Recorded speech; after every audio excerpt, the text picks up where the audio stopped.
ئەندامێکی لیژنەی دارایی پەرلەمانی عێراق ڕای دەگەێنێت بە فەرمانی کازمی لە مانگەکانی پێشوودا 320 ملیارەکە نێردراوە بۆ مانگە ژوادەی ناردنی پارەکە دیار نییە تاوەکو ئێستاش موچەی مانگی ئەیلول لە عێراقدا بەش نەکراوە.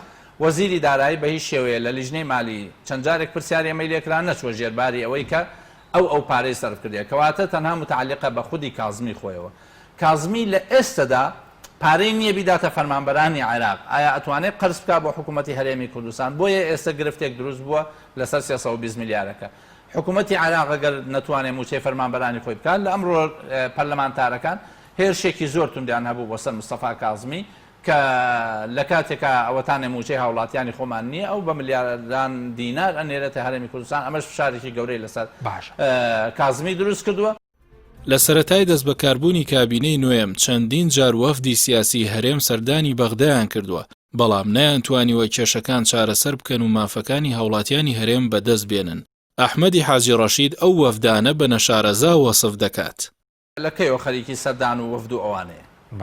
ئەو وەفدە سیاسی حکوومەتی هەرێم نەیتوانیوە بە قووەترین بەڵگەنامەی پێبووە کە ڕێژەی هەرێمی کوردستان خەڵکی هەرێمی کوردستان بە واژووی وەزیری پلاندانانی عراقی پێشوو کە ئەو وەسیقەیە من نامەیەکم ئاڕاستەی وەزارەتی پلاند کردووە تکایە ڕێژەی پارێزگاکانمان بۆ بنێرن کە ڕێژەی پارێزگاکانیان ناردووە کۆمان کردوتەوە هەرێمی کوردستان 13.92 واتە نزیکەی لە ساڵ 14. ئەم بەڵگەنامەیەمان تەسلیمی وەفدی کوردی کردووە لە مفاوەزاتی پێشووتریشە. وەفدی کوردی لە ماوەی ئەم 6 مانگە نەیتوانیوە ئەم ڕێژەیە بگۆڕێت لە 12.67 کە بەڵگەنامەی پێ بیکاتە لە ساعت 14 لە کاتێکە 12.67 هیچ بەڵگەنامەیەکی هیچ وەزارەتێکی لەگەڵانێ. وەفدە سیاسیەکەمان لەو هەموو قەرزەی کە کراوە پشتێک بە شێوەیەکی دیاری دانراوە بۆ هەرێمی کوردستان. وەفدە سیاسیەکەمان نەیتوانیوە ڕێژەی پێشمەرگە ئەگەر مقارنە بکەی بە ڕێژەی حەشدی شعبی.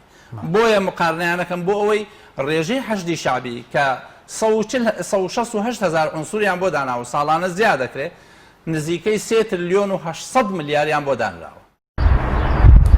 ماوەی 2 مانگە حکوومەتی هەرێم لە دەرەوەی یاسا لێبڕینی موچە پەیڕەو دەکات.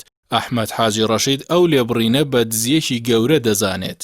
ئەندامەکەی لیژنەی دارایی پەرلەمانی عێراق ئاماژە بەوەش دەکات دەسەڵاتدارانی هەرێم بەڵان و تازوو لە دەسەڵات بڕۆن درەنگە.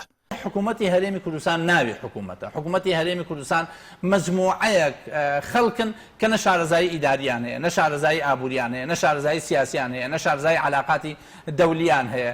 هیچ لەمانەیان نەکردو بۆیە سەیرەکەی ڕیفراندۆمەکەن ئەرز لە دەسەدەن. نەود ئەفرۆشن سکاڵامان لەسەر تۆمارەکەن و قەرەبوومان پێکرێتەوە. بەڵایەکەی لەوایە کە بۆتە هۆی بڕینی قوتی فەرمانبەران. یعنی ئەگەر حکوومەتی هەرێم نەبوایە ئێمە موچەمان بە ئاسایی نەیەگەیشتێ. ئەگەر حکوومەتی هەرێم نەود نهێنێ و دەری نهێنێ و بە هەرزان فرۆشی نەکا ساڵانی لە 2005ەوە تاوەکو 2013 موچەی هەرێمی کوردستان بڕانی بەسەرا هاتووە. حکوومەت گوێ نە بە قانونەدا نەگوێ بە دەستورەدا ئەوەی بەرژەوەندی ئەو بنەماڵە سیاسیانەی تاوێ تەنها ئەوە جێبەجێ لێبڕینی موچە جگە لە دزیەکی ئاشکرا هیچی تر نیە. مهم ئەوەیە خۆیان لە ڕەفاهیە تابژین، مهم ئەوەیە گومرگەکان بەکاربێنن و تیجارەت و قاچاقچەکەیان بەردەوام بێ. مهم ئەوەیە ئەوان پاسپۆرتی سووریان هەبێ و بە دنیا بگەڕێن. لە بیدایەتی کابینەکەەوە وتم ئەمانە خەڵکی دەوڵەت مەدار نین. خەڵکی دەوڵەت مەداریش نەبێ چاکسازی پێ ناکرێ زیاتر بەرەو هەڵدێریە بە زیاتر بەرەو قەیرانیە بە. کابینەی نوێمی حکوومەتی هەرێم هاوشێوەی کابینەکانی پێشتر لە دابینکردنی موچەدا شکستی هێناوە. مانگانش بۆ دابەشکردنی موچە چاوەڕێی ناردنی پارەکەی بەغدایە. قەیرانی موچەش بەهۆی فرۆشتنی نەوت بە سەربەخۆ و بەردەوامی گەندەڵی لە هەرێم دروست بووە.